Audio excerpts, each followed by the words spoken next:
o espaço mais plural de Foz do Iguaçu. Rádio Clube FM e Portal H2 Foz, juntos na cobertura das eleições. Muito bem, agora são 10 horas e 34 minutos, manhã de segunda-feira, vivendo o nosso dia 5 de setembro de 2022 e mais uma vez estamos no ar com o 2 em 1, esse projeto, essa parceria entre a Rádio Clube e o portal de notícias H2 Foz, que dão continuidade à série de entrevistas com os candidatos para as eleições deste ano. As sabatinas serão realizadas aqui no 2 em 1. E Marco Zero, programas conjuntos da Rádio Clube e também H2 Foz, todas as segundas, quartas, sextas e sábados. As entrevistas terão sempre meia hora de duração e em nenhuma hipótese o tempo será estendido. O entrevistado de hoje é o candidato a deputado federal Hamilton Serighelli pelo PT, o Partido dos Trabalhadores. Comigo está Alexandre Palmar. Bom dia, Alexandre. Bom dia, Moacir. Como é que foi o final de semana? Passou rápido demais, Passou tranquilo. rápido, né? Já começou a segunda-feira, mas é uma semana mais curta, né? Temos o feriado do 7 de setembro, então o pessoal está mais animado. O pessoal se anima quando tem feriado no meio da semana. Quarta-feira, né? Exatamente. Bicentenário, é verdade. Bom dia aos ouvintes da Rádio Clube, bom dia aos leitores do H2 Foz. Estamos aqui, Moacir, dando continuidade às nossas entrevistas. Se não me engano, a gente já passou de 20 entrevistas com deputados, candidatos a deputados estaduais e federais e também a senador. Moacir, hoje, como você disse, né, o nosso entrevistado é o Hamilton Serighelli, candidato a deputado federal pelo PT. Estamos aqui. Bom dia, Hamilton. Bom dia, Alexandre. Bom dia a todos os ouvintes da H2 Foz. Bom dia a todos os ouvintes da Rádio Clube aqui. É um prazer enorme estar conversando com a população aqui de Foz do Iguaçu e do Paraná. Hamilton, prazer em recebê-lo aqui nessa conversa, né? É uma conversa, mas também é uma conversa sobre propostas, ideias, prestação de contas, até porque você é um homem público, né? Já ocupou cargos importantes aqui no estado do Paraná. Mas para a gente começar, eu queria que você se apresentasse. Quem é Hamilton Serighelli? Hamilton Serighelli é um servidor público estadual aposentado. Trabalhamos 36 anos no estado, na área do trabalho e na área fundiária, principalmente na questão fundiária, e trabalhamos na mediação de conflitos aí durante um bom período, né? Então trabalhamos durante esse período todo. Casado, né? Casado com a Maria Rita, tem 3 filhos, o Vitor Hugo, o Victor Emanuel e o Vitor Gabriel. Mora em Foz do Iguaçu desde 92, né? Mora em Foz do Iguaçu desde 1992 e nasceu em Curitiba. E estamos aqui desde que vim morar em Foz do Iguaçu, é uma cidade que eu gostei muito, né, de vir para cá. Me adaptei muito rápido aqui em Foz do Iguaçu, na fronteira. Aqui fui chefe da Secretaria do Trabalho de 95 a 2002, onde nós tivemos um trabalho de qualificação profissional muito grande naquele período. Eu peguei a Secretaria do Trabalho, o Escritório Regional, tinha 2 agências do trabalhador, que era Foz do Iguaçu e Medianeira. Eu implantei a de São Miguel do Iguaçu, Santa Helena, Terra Roxa, Guaíra e Marechal Cândido Rondon. Qualificamos naquela época 35 mil pessoas em Foz, mais 35 mil pessoas na região. E também ajudamos na criação de várias e pequenas microempresas aqui em Foz do Iguaçu. E Foz do Iguaçu também, naquele processo, nas qualificações, nós fizemos muitos cursos de qualificação, nós fizemos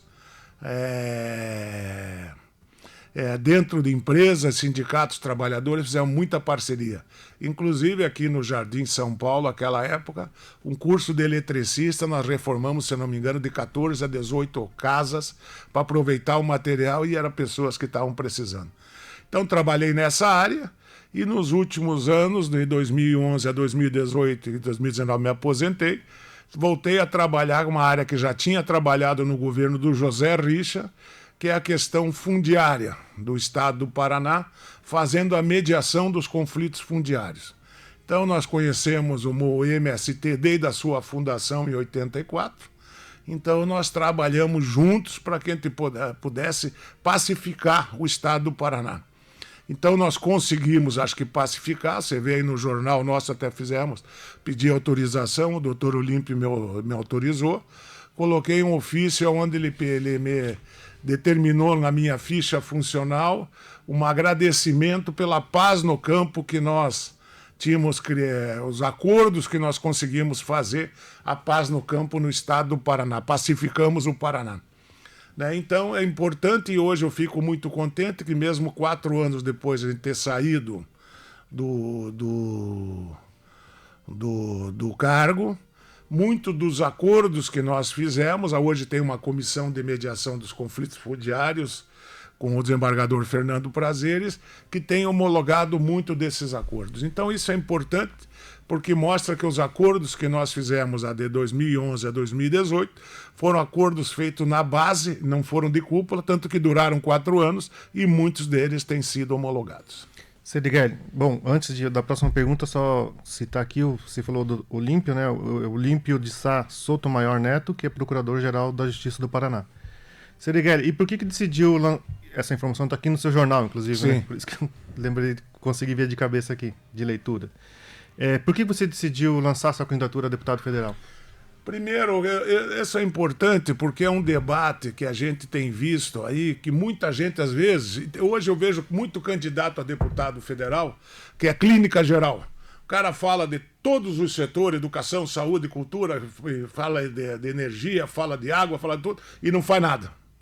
E o que eu resolvi discutir nessa eleição e colocar? Nós temos muita gente acampada no estado do Paraná que nós precisamos resolver a questão da reforma agrária. Nós precisamos parar de falar de reforma agrária e começar a fazer a reforma agrária. Então eu coloquei meu nome à disposição para a gente ir a Brasília e realmente tirar do papel essa discussão. Você vê, Alexandre, eu me lembro que eu estava no governo do estado, eu não posso reclamar de nenhum proprietário da região de Cascavel. Todos eles colocaram as áreas à disposição para o INCRA fazer uma avaliação e comprar as áreas e resolver os conflitos. E o governo federal não anda, é dificuldade. Então nós colocamos o nosso nome à disposição. Um dos assuntos importantes e dos temas importantes é que a reforma agrária ande, saia do papel. Segundo, eu vi que esses últimos 4 anos aí a população ficou sem casa, a população de baixa renda não tem um tipo de financiamento, não tem um tipo de moradia popular para a população de baixa renda. Ela ficou na mão da especulação imobiliária. Largaram a população na mão, vamos dizer assim, a ovelha para os lobos. Então nós temos que urgentemente resolver essa situação e dar condições que as pessoas tenham a moradia boa, bonita e barata o mais rápido possível, volte a ter essa moradia. E terceiro, que é um assunto delicado, mas é muito importante e nós temos que debater, principalmente nessa região, é a questão da demarcação das áreas indígenas. Nós pegamos muita informação que tem aí na região, desde 1948 a 82, os índios foram retirados daqui da região para fazer a colonização da região e para fazer a construção da Itaipu. E não foram indenizados pela Itaipu. E nós precisamos resolver essa questão de território, porque eu vejo tanto os indígenas como os agricultores vítimas das políticas de governo. E nós precisamos que o Estado tome essa providência, chegue na frente e resolva isso. Mas o Estado brasileiro é tão omisso nessa situação e não quer discutir, diz que não é com ele, que deixa na ponta aqui, coitado dos indígenas e dos agricultores se matando, e o Estado brasileiro faz de conta que não é com ele. O Estado é responsável por resolver essa situação, tanto dos indígenas como dos agricultores, o mais rápido possível, porque os dois são vítimas das políticas do Estado. Por isso que nós colocamos o nosso nome à disposição e temos também aqui essa questão da baseada mais no campo, mas vamos daqui para a área urbana. A reforma trabalhista acabou com o salário do trabalhador da iniciativa privada. Nós precisamos recuperar o poder de compra do trabalhador. E estão tentando, agora, aí no Congresso até hoje, acabar com o poder de compra do servidor público. Tanto que não deram reajuste para o servidor público e o servidor público está perdendo o seu poder de compra. Né? Você vê aqui em Foz do Iguaçu, então, Alexandre, que é uma vergonha essa questão do transporte coletivo. Não anda, não vai para frente, não vai para trás, caro e ruim. Né? Nós já estamos discutindo há muito tempo com o Instituto Brasileiro de Transporte, que é em Curitiba, e eu tenho visto que tem condição de fazer a tarifa zero para o consumidor aqui. Quer dizer, o usuário não precisa pagar. Tem o dinheiro do CID e mais de alguns impostos que for montando um fundo municipal de transporte, pode bancar o transporte, porque esse modelo que está aí está falido, não vai se sustentar com tarifa. Tem que ter um novo modelo do transporte público. E isso nós temos que debater. E eu vejo que não se debate esses assuntos, porque os interesses econômicos, uma pequena paróquia daqui, outra dali, fica o interesse de um e de outro, e o interesse coletivo fica jogado do lado. Estamos conversando hoje com o candidato a deputado federal pelo PT, Hamilton Saniguel. Você citou 3 situações, Hamilton. A questão do campo, essa questão agora do trabalhador, e quais outras ações e projetos que o senhor pretende defender caso seja eleito? Bom, você vê, se você pegar só isso, já deu trabalho para 4 anos e muito mais do que tem aí, não é verdade? Verdade. Se você pegar isso aí, já tem muitas situações que você precisa resolver isso urgentemente. Porque se nós resolver isso, você resolve principalmente a questão de território. E quem tem território já resolve o problema da água, da moradia, já resolve o problema da alimentação. Então você veja, porque no pequeno município, o pequeno município ele não recebe uma grande indústria. A grande indústria que tem no município é a criação de um assentamento. Porque cada família que chega lá, por exemplo, você leva 200 famílias, ela recebe R$70 mil para implantar, para ela se implantar no lote. Você vê, são 14 milhões de reais que recebem na primeira parcela. E significa, às vezes, muito mais do que muito orçamento do município. Eu me lembro que em Rio Branco do Ivaí, quando implantamos um assentamento, tinha uma farmácia, foi para 4, tinha 2 mercados, foi para 6. Porque o povo do assentamento, né, quando se cria esse assentamento, ele gasta no comércio local, o município cresce.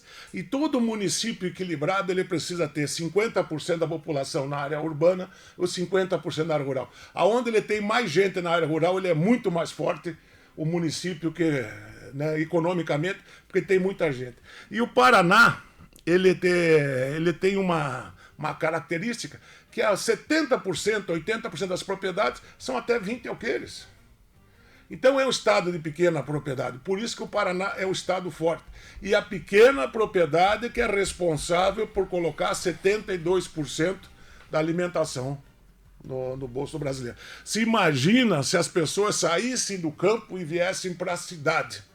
Se imagina como é que nós íamos pagar, quanto ia pagar a alimentação, Alexandre? Sim. Quando nós íamos, quer dizer, desregulava todo esse mercado que está aí e quanto que seria o custo para isso. Então a importância de manter as pessoas que querem ficar no campo e com condições de produzir comida sem veneno, que é de vital importância, como fazem assentamentos e a pequena propriedade hoje no Paraná. Serigueli, permite-me chamar de você, de senhor? Pode chamar de você, porque tem tá problema. Certo. Serigueli, você falou sobre a questão do transporte coletivo, citou como uma possibilidade a tarifa zero. Te pergunto, isso não pode sobrecarregar o Estado, os municípios, né? Aqui, quando eu falo Estado, eu digo os municípios, prefeituras, mas também o Estado como um todo. Isso não pode sobrecarregar? E tem algum modelo que já criado no Brasil que pode ser servido? Bem. E pensa numa lei específica para algumas regiões ou para todo o país? Não, você pega, por exemplo, Maricá, no Rio de Janeiro, até o João Pedro Stedley, ele tinha me falado com o Quaquá, que é o prefeito lá, agora não é mais, que eu tinha marcado para ir conhecer e não consegui chegar lá, porque eu tive um problema, não pude ir. Mas o Quaquá lá, Maricá banca com o royalties do petróleo, o transporte coletivo. É uma cidade, se não me engano, de 160 mil habitantes. Tem várias cidades no Brasil já mandando e discutindo com isso. Segundo o Instituto Brasileiro do Transporte, só com o CID, que é aquele imposto que tem em Brasília, que hoje é usado para manutenção de estrada, e na verdade, vamos dizer assim, é o imposto dos empreiteiros, né? Daria para bancar o transporte coletivo no Brasil inteiro, segundo o Instituto do Brasileiro de Transporte. Então significa que tem condições de fazer, é só vontade política. Por isso que nós colocamos, Alexandre, e vou lá dizer mais uma vez, é que o nosso nome é à disposição, porque nós temos que ter um representante aqui dos trabalhadores que defenda o coletivo dos trabalhadores. Porque hoje Foz do Iguaçu tem representante dos empreiteiros, dos empresários, menos dos trabalhadores. Nós precisamos chegar lá para que o interesse do trabalhador e o interesse do pequeno e dos mais vulneráveis seja a voz no Congresso Nacional. Certo. A gente também pega um pouco da vida pública partidária de cada candidato e eu queria saber de você o seguinte. Essa é a terceira vez que você concorre a um cargo eletivo, né? Em 2004 você foi candidato a vereador pelo PSDB, em 2014 candidato a deputado estadual também pelo PSDB e hoje está no PT. Então pergunto por que mudou do PSDB para o PT, considerando que os dois partidos, por muito tempo, eles foram críticos um do outro. Você vê, quando nasceu o PSDB em 88 e o PT nasceu em 82, era muito próximo um do outro. Se você pegar a história do PSDB, o PSDB era um partido de centro-esquerda. Se você pegar hoje o PT, que eu estou aqui, é muito próximo do PSDB que nós fundamos. O PSDB que está aí foi muito à direita. Então eu comecei lá dentro do PSDB ver as dificuldades que tinha nesse debate que nós estamos aqui dentro do PSDB, com uma dificuldade muito grande de debater, porque tinha muita gente que não entendia o que eu estava falando. Daí eu vi que esse processo hoje aqui, eu me sinto muito confortável para fazer esse debate hoje aqui, com tranquilidade, a falar da reforma agrária, falar da questão indígena, dos direitos dos trabalhadores, no PT. Coisa que no PSDB eu já estava sentindo desconfortável, por isso que eu vim para o PT. O PSDB era mais social-democrata na época? Não, o PSDB começou social-democrata e o que aconteceu? Por que não teve a terceira via na eleição? Por que não aconteceu a terceira via? Na minha opinião, porque o PSDB que fazia esse papel, ele era centro-esquerda. O PSDB virou centro-direita, acabou a terceira via. Você entendeu? Sim. Muito bem, vamos falar agora com relação à política nacional. O seu partido PT tem Lula como candidato à presidência. Por que novamente Lula, Sirigueli? Bom, primeiro eu acho que o Lula, que saiu da cadeia, saiu muito melhor do que entrou. Eu acho que ele entendeu o tamanho e a dimensão dos seus adversários. Essa é a minha opinião. Segundo, eu vi o Lula aqui quando ele esteve naquela caravana e depois fui acompanhando ele até Curitiba e vi o sofrimento. Nós tomamos lá tiros lá em Laranjeiras do Sul, mas conseguimos chegar em Curitiba. Foi uma guerra para chegar em Curitiba, estrada bloqueada, tudo, e nós chegamos em Curitiba. E eu vi a dificuldade, aquele dia que ele também estava lá, no dia que levaram ele para a Polícia Federal, e eu fiquei indignado com a situação que fizeram com ele para tirar ele da eleição de 2018. E eu acompanhei muito de perto isso. Então eu vejo o seguinte, o Lula hoje está mais do que preparado para ser o nosso presidente nesse momento dificílimo que nós estamos na política. Tanto que ele trouxe ele está fazendo alianças, como fez com o Geraldo Alckmin, que foi importantíssimo, porque ele sabe que vai ser difícil ganhar a eleição, e nós vamos ganhar essa eleição. Ele sabe que vai ser difícil nós tomar posse, e nós vamos tomar posse. E ele sabe que vai ser muito mais difícil governar. Mas ele tem hoje essa capacidade, porque essa eleição não é uma eleição eu vou aprender o que fazer, eu vou ter lá. Nós não vamos ter muito tempo para ficar pensando. O governo que entrar tem que fazer em 90, 100 dias, tem que fazer muita coisa, porque a nossa oposição também vai ser muito forte. Então não dá para brincar, pegar gente sem experiência. Então a experiência do Lula, a capacidade de articulação dele é de fundamental importância hoje para manter a democracia, fortalecer a democracia e principalmente governar, que é importantíssimo para todos nós. Você citou essa aliança com o Geraldo Alckmin, né? Volto a dizer que foi um ferrenho, né, crítico do Lula, do PT. Essa aliança não te parece contraditória? Não, porque você veja bem o seguinte, nós somos adversários, vamos dizer assim, o Geraldo Alckmin, eu também estava no PSDB, nós somos adversários, mas não significa que adversário não significa que você seja inimigo. Nós éramos adversários de ideia, conversava, debatia, tanto que nunca tivemos problema de agressões, nunca tivemos assim, de debate de ideia, você fala isso, fala aquilo, mas eu vejo o seguinte, a chapa hoje do Geraldo Alckmin com o Lula é uma chapa equilibradíssima, porque você pega o centro para a esquerda e pega o centro para a direita, e você consegue fazer essa grande aliança nacional que vai precisar para governar, porque não tem como governar hoje se não fizer um grande pacto pela governabilidade, e esse é o único nome, eu acho que os dois nomes que nesse Brasil hoje tem condição de fazer é tanto o Lula como o Alckmin junto, que somou bastante. Certo, falando um pouco agora do governo do estado, né, ou voltando a falar do governo do estado, Sirigueli, no Paraná o PT tem o Roberto Requião como candidato a governador. Da mesma forma, né, como fez a defesa do Lula, eu te pergunto, por que Roberto Requião para governador do Paraná? Eu vejo o seguinte, o serviço público, vamos dizer assim, o Ratinho eu tive até, trabalhei com o Ratinho uma boa parte, então eu conheço ele.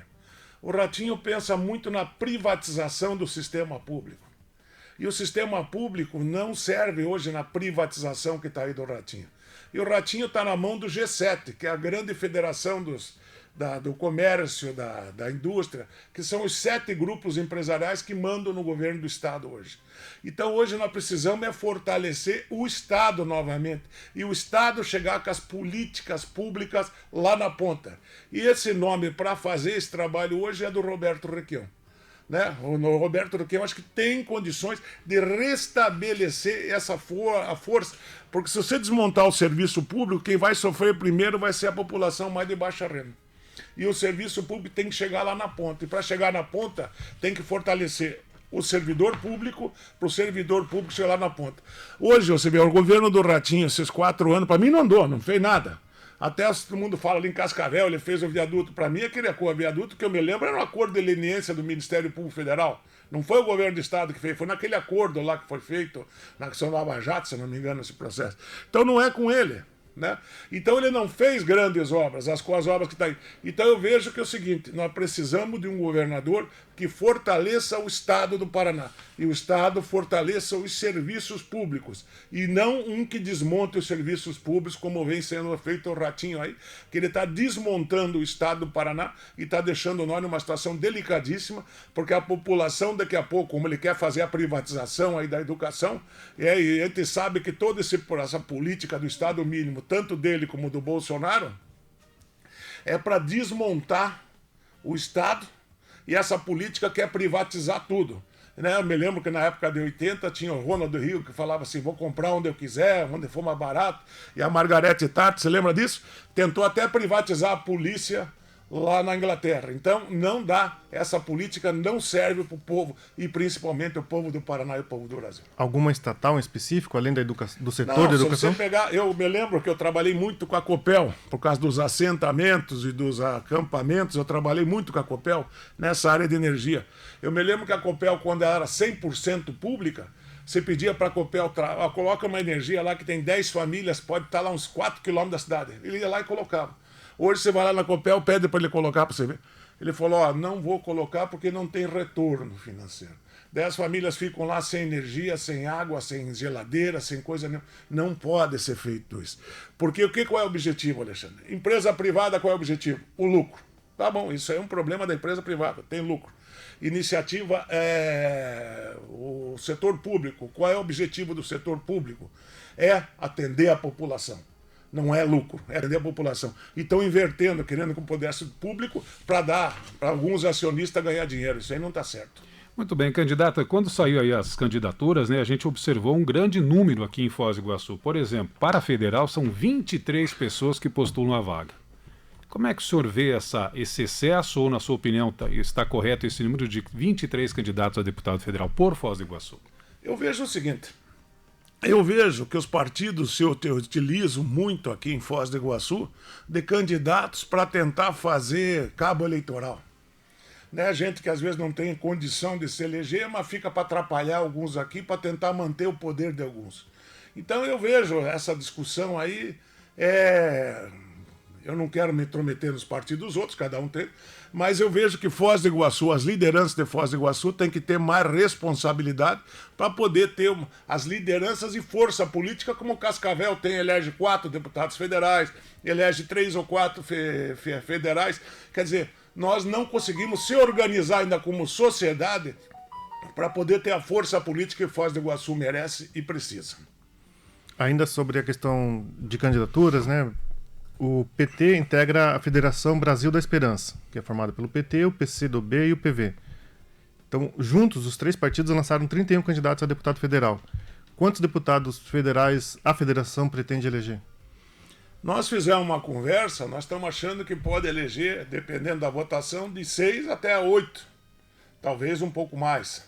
Mas se depender, porque a última informação que eu tenho, está crescendo muito a campanha do Lula, e nós temos visto isso aqui no estado. Então, quanto mais cresce o Lula, se o Requião crescer mais um pouquinho, eu acho que a chance de nós elegermos aí vai ser muito boa. Não seria um número otimista? São 30 cadeiras? Nós temos 3. Dobrar é o mínimo que nós queremos. Mas se acredito que a votação do Lula, se ele conseguir ainda ganhar a eleição no primeiro turno, eu acho que nós vamos fazer uma boa bancada. Sobre as eleições e votação, você, né, a gente comentou antes, foi candidato a vereador em 2004, recebeu 577 votos. Em 2014, candidato a deputado estadual, quase 3 mil votos. Dessa vez, considerando essa conta de 6 a 8, né, que foi dito, 6 deputados federais que o PT pretende, ou a federação pretende eleger, quantos votos você pretende fazer e qual que é a tua linha de corte? Você falou uma coisa importante. Eu estava, por exemplo, em 2014, teve uma pesquisa que me mostrou no estado em 6º lugar. Daí, quando eu levei a campanha com o PSDB, me desmontou. Aonde nesse segmento eu estou hoje. Hoje, nesse segmento que eu estou, é muito mais fácil fazer campanha. Tinha rejeição pelo partido em 2014? Pelo partido. Eu tenho hoje a aceitação no PT é muito maior do que eu tinha no Pelas ideias que defende. Exatamente. Então, hoje, essa pauta que está aqui encaixa com o partido que eu estou fazendo. Então, é muito mais fácil esse processo. Porque o pessoal também, muita gente fala assim, mas o Hamilton não pode estar lá, o Hamilton tem que estar aqui no PT, porque o discurso do Hamilton é no PT. Eu acho que nós estamos no lugar certo, na hora certa hoje. Muito bem, candidato. Alguma dobradinha com os estaduais aqui de Foz do Iguaçu, região? Eu tenho feito aqui com o professor Lemos, que já foi eleito, mas daqui de Cascavel aqui teve voto aqui. Tenho feito com o Paulo Porto, que é de Cascavel também. Tenho falado aqui com o professor Cláudio, que é de um coletivo que está aqui. Esses dias conversei com o Luiz, mas não fechamos ainda uma dobradinha, estamos ajustando e daí. Nós temos feito dobradinha com a região e outros candidatos que também, não sou eu que estou falando, mas é o povo aí da região, que tem conversado, que não são da federação, mas são do que apoiam o Lula, que também a população tem conversado conosco aí, com o pessoal de São Miguel do Iguaçu. Pela federação, são 53 candidatos a deputado estadual, né? Que são as dobradinhas que tu vai fazer. Quantos pretende eleger? Tem ideia? Embora não seja tua área direta? Não sei. Hoje ele tem 5, né? Acho que o filho do Frequião, né, que veio, acho que são 6, se eu não me engano. 5 ou 6. 5. Então eles também, acho que eles estão calculando 10. Pelo que eu entendi do professor Lemos, ele me falou comigo esse dia em Cascavel, é dobrar a bancada. Essa é a perspectiva de todo mundo. Muito bem, candidato. É assim que a gente vai conversando dentro aqui do nosso 2 em 1 e é consideração final já, Palmar? Não. Você que tá tem a questão, também a gente faz uma pergunta que faz para todos aqui, em relação ao patrimônio. Você declarou à justiça ter um patrimônio de R$203 mil, é um imóvel, né? Imóvel, financiado pela Caixa ainda. Pois é. Meu da Caixa ainda. Eu vi lá, e na eleição anterior tinha 2 carros financiados também. Também. Mas estava nessa casa de R$200 mil também. Mas quanto que pretende gastar nessa campanha? Quais são as fontes de arrecadação, né, para essa campanha?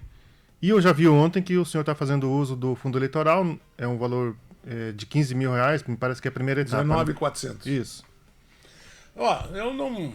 Na verdade, eu tenho muita gente me ajudando, e muita gente, porque meu nome é conhecido no estado todo. As pessoas estão me ligando, meu telefone é bom, porque meu telefone é o mesmo há 30 anos, então o pessoal me acha, quem quer achar, acha. Então eu não tenho assim uma ideia do que vão gastar. Vai ser, para mim, é só esse fundo que está aí, acho que vai dar uns 38 mil. Não tenho muito o que gastar desse processo, também não tenho onde buscar recursos também não. Mas o que nós vamos gastar vai ser o que está aí mesmo no fundo e muita gente que está nos ajudando como voluntário, que estão entrando, que estão ajudando, que vem buscar material. E hoje a facilidade que você tem da mídia social de você mandar o número, que as pessoas estão pedindo muito número nesse processo todo e estão pedindo. E o número ficou fácil, né? O 1345, que é mais conhecido como 15 para as 2, então vai mais fácil isso aí.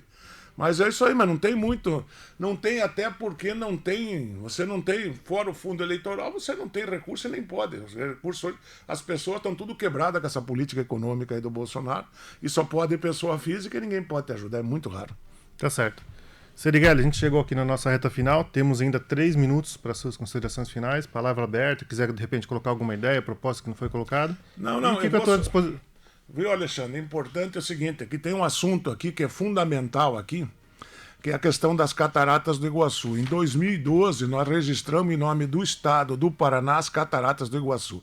Os 1.088 hectares são do Estado do Paraná. Tem uma demanda judicial, aqui o Estado perdeu na primeira instância, mas está ganhando lá na segunda, que o Ministério Público Federal deu a favor do Estado. E agora está sendo demandado no TRF, estão aguardando a votação do relator. Por que nós registramos isso? Primeiro porque nós procuramos, à época, o Zé Carlos estava no INCRA, e veio aqui e falou, Milton, eu não achei a matrícula das cataratas, nós temos que procurar isso. E ele estava no ITC e nós começamos, quando assumi a questão fundiária, fomos procurar essas matrículas. E achamos essas matrículas que estava à disposição, o Estado do Paraná tinha comprado essa área numa desapropriação do Jesus Val. Então, todo esse processo, por que é importante isso? O importante é que esse recurso, que as cataratas, segundo informações extraoficiais que nós temos, gira em torno de 300 milhões por ano. Uma parte desse recurso, já que o filé mignon é do Estado do Paraná, venha para o Paraná, venha para Foz do Iguaçu para aplicar no turismo e em projetos sociais da região aqui, como a causa indígena, como a causa das famílias sem terra, como a moradia aqui. Então nós temos que aproveitar isso com 2 milhões de habitantes, 2 milhões de visitantes. Agora, nessa licitação, agora passaram para 4, quer dizer que querem chegar a 4 milhões, então quer dizer que pode dobrar para 600 milhões. Então, esse recurso, vezes 30 anos, 600 milhões vezes 30 anos, dá 18 bilhões. Né? E foi a outorga aí, foi de 1 bilhão e pouco, 1 bilhão e 600, mais 400 de obra. Quer dizer, é muito dinheiro que precisa ser aplicado aqui na região de Foz do Iguaçu e principalmente, eu não sou nada contra ganharem dinheiro, mas com o poder, com um patrimônio público, esse dinheiro precisa ficar na mão do povo do Paraná. Tem mais um minuto, candidato. Tá certo? Você entendeu o raciocínio? Sim, sim. Então nós precisamos que esse dinheiro fique aqui na região. Entendeu? Que foi uma briga, porque isso aí foi comprado. Por isso que nós conseguimos registrar aqui no Lazares, né, que é o segundo ofício ali, né? Então tudo isso aí é importantíssimo, Alexandre. E nós precisamos que essa região seja cada vez mais forte. Tá certo? Tá certo. Serigueli, mais uma vez, muito obrigado aqui pela sua presença, pela sua conversa, pelas suas informações prestadas. Desejamos aqui ao H2Foz e à Rádio Clube sucesso na caminhada. E é isso, né? Eu que agradeço e, gente, me ajude. Meu número é 1345 PT. Fez, faz, fará. Muito bem, Marcinho. 11 horas e 5 minutos, assim fechamos mais uma entrevista aqui no nosso 2 em 1. Hoje foi com o candidato a deputado federal Hamilton Serigueli pelo Partido dos Trabalhadores. Ele é casado com a iguaçuense Maria Rita Alves Serigueli, com quem tem 3 filhos, Vitor Hugo, Vitor Emanuel e Vitor Gabriel. Servidor público estadual aposentado, exerceu chefia regional da Secretaria de Estado do Trabalho de 1995 a 2002. Quarta-feira, mais um candidato, mais uma conversa aqui no 2 em 1.